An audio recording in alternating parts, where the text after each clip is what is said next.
So the scenario we're going to be playing is scenario number 5, incoming. It is going to be no kill box. You have to get 5 points to win. You get 1 point for dominating your friendly zone, 1 for controlling the enemy zone, 2 for dominating enemy zone. You can also get 1 for destroying the enemy objective. Hey there guys, this is Malorian and this will be a War Machine Battle Report. So I've been playing a little bit of Caine2 Swarm lately, and a buddy of mine wanted me to come over for a game. He wants to practice for a tournament. And he's like, Malorian, can you do me a favor and bring a swarm? And I was like, oh, can I ever? So not only did I bring a swarm that I like to do anyway, but I pushed the idea of the swarm to 11. This list here is going to have 80 models in it. Pretty much from what I own, it was the largest I could make it. It is possible to make it a little bit bigger, but yeah, I didn't own another unit that we'll talk about in a second. And of course, I want to have my little important models like Reinhold and the Squire here. Meanwhile, crappy picture, but I'm going to be up against P. Morvahna, and actually now I'll get to face the Sacre Vault, which will be a little bit bad given my army composition. Alright, let's get on here to the actual layout of the game here, the battle, and you can see I have a lot of dudes. When I have to move away my token set and all my camera and stuff like that, you know that I have a pretty big army. So what I got going on here is that it's Caine2 running a Minuteman. There's also Squire and Reinhold that's hanging out with him. Then I have double press gangers, a unit of rangers, 2 units of sword knights, 2 units of halberdiers, then there's also Alexia and Arisen, and then also Stormcaller. And I mean, like I said, if I wanted to be absolutely maxing this out, I could be going and dropping the Rangers and the, I don't know, like the Stormcaller. I could actually be putting in a 3rd unit of halberdiers. They're, you know, you can take up to 3 units of them. But, I mean, Rangers are good anyway. I don't own a 3rd unit. And I could get more stuff instead of the Squire. But whatever. Again, he's, you kind of want a Squire with Caine. Meanwhile, on his side, he's running P. Morvahna. And he is running with a Gorax and also with Getorix. There's also the Blood Trackers with Nuala. There are the Shifting Stones. There is also the, what do you call them? The Shamblers, there's also the Sacre Vault, and there's also the Skinwalkers and UA. So overall here with this scenario, I really think this is one I can win on scenario. He did win initiative and he'll be going first, but I'm going to really rush up there.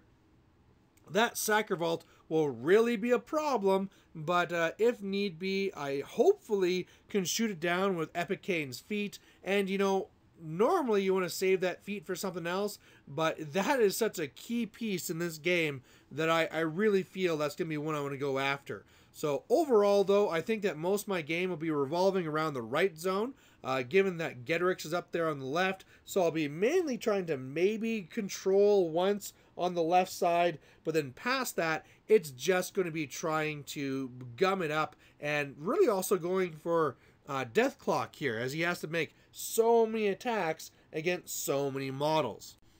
Alright, so he gets first turn. He's really moving up here. Getting, of course, souls on that good old Sacre Vault already. He's going to be having tough up onto the Shamblers. I didn't mention he also has the Witch Dock Croc there as well. And, yeah, I guess the other upkeep's up. Like, if you kill things around Morvahna, she's going to get extra fury. The thing on the Blood Trackers that you always see there, where they're going to be coming back. And, you know, that's not that big of a deal. So on my turn, it is run. Pretty much Caine keeps all of his focus. He puts Blur onto the left unit of press gangers because they are the one that are preyed by the Blood Trackers. So they'll kind of help work out the math a little bit to try and keep them alive. From the clock there, you can see that it's now 52 minutes to 53. We did screw up a little bit where his clock wasn't running for the very beginning of his first turn. But again, I'm not too worried. I have lots of time left. You can see that with how I ran up there on the left, we're going to have to actually move away the death clock for me to actually make charges and stuff. But this should be good. I'm set up in a good spot on the right where hopefully he won't get into the zone. He'll just be attacking me. And then we'll just kind of go from there. Alright, so on his turn, he starts to, claw into me. The skinwalkers on the right come up, and they kill a few guys, night tough. In the center, that was kind of an interesting thing, where normally Alexia goes up there and just gets all the corpses, because his little undead gator guy was closer, he kept on taking the corpses, and then of course a soul would be going to his Sacre Vault, and then a Fury would be going to Morvahna, so he was getting a lot of work out of all these things happening, but he killed a few guys there. The Sacre Vault goes and shoots down 2 of the Sword Knights, using one of them to dominate and basically go after Caine, but I mean, Sword Knights need to roll an 11 to hit Caine, so that was not really a big threat. Meanwhile, on the left, kill some more guys over there. As usual, my toughs are above average. And looking at this here, he did not get into the zone on the right, so I know I can get in to dominate there. On the left side, he doesn't have that many models. 2 of the Shamblers are in the zone, 4 of the blood trackers, so as long as I can just kill those 6 models, I can control and dominate and start this scenario game going. Plus, I want to start killing a couple of the skinwalkers, because the way it's going to go on the right, again, if that's where I'm going to be playing my game, I need him to be killing off less guys. Alright, so this is how it looks after here. So really the first thing I do is I go up there with the Rangers. They are able to shoot down 1 of the skinwalkers. Then the Halberdiers charge in. They do a big hit to the Alpha. He retaliatory strikes back and kills one of my guys. But then I go and I charge in or go in there with the Press Gangers. They finish off the Alpha, do a little bit of damage to the other guys. The last kiss is the one, makes it hit the Sacre Vault, but Sacre Vault freaking armor 20, so no damage there. Otherwise, I was a little bit wondering if Caine should be kind of going for the feat already to be trying to take down the Sacre Vault, but I decided against it. I decided that I want to be using that Fury, or Focus rather, to be putting Blur on himself just to really make sure he's safe, and then I also want to be killing off that leader of the Shamblers. Now, I did kind of screw up, and I didn't give myself an extra bullet from Reinhold, and then when I did my 2 initial shots against him and boosted damage, I rolled garbage for damage. So I didn't even make him take a tough, and whatever. I'm still in the right there, and I'm going to dominate for 1. Meanwhile, on the left, really went in there with the Press Gangers, and they kind of, cleared out the 2 Shamblers there. With the last, kissing one of the blood trackers to leave and stab another one in the back. On the left side, though, after I'm done attacking there and the Halberdiers charge in, there's still 1 left alive. So one of the things I also had to do that kind of took up some focus and made sure that I couldn't really go for the feat this turn is I had to put Magic Bullet onto Alexia so that she could shoot one of my Halberdiers in the back and then have it jump over to the last blood tracker that's there. So either way, I clear up the left zone. I now have 2 points, and it's back over to him.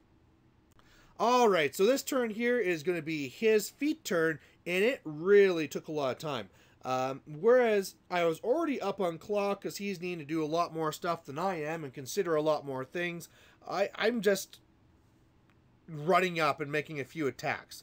Well, at this turn here with the feat, it really takes a lot more time off the clock because you got to make all the attacks like you normally would, and then they explode, and so you got to measure to see what other guys are being hit by the explosion, and then you got to put down these force. And so really, after you're done doing that, it really chews up your clock. So what he actually gets done is not too bad. Of course, when you have models all jumbled together and exploding, good things are going to happen. So on the right, he kills a whole bunch of guys there, but is not able to get into the zone, which is important. In the middle, he kills some guys. In the left, he kills lots of guys. In fact, he actually had some pretty bad rolls with his blood trackers, where either they're failing to hit my halberdiers or failing to damage, so he could have killed way more there. But and also I made, again, Tufts like a madman, but he kills a whole bunch of things, clears kind of a spot for Getorix.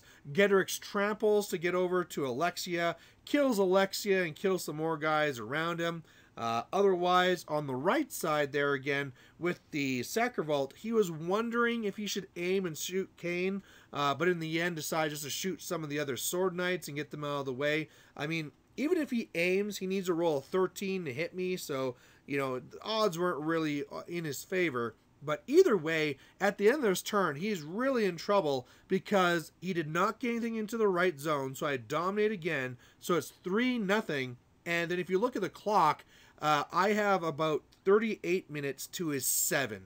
So, I mean, even if he did get something to the right zone, I could have really gone for Death Clock. But this thing here now, all I need to do is stay in the zone, destroy the objective, and I'll win on scenario.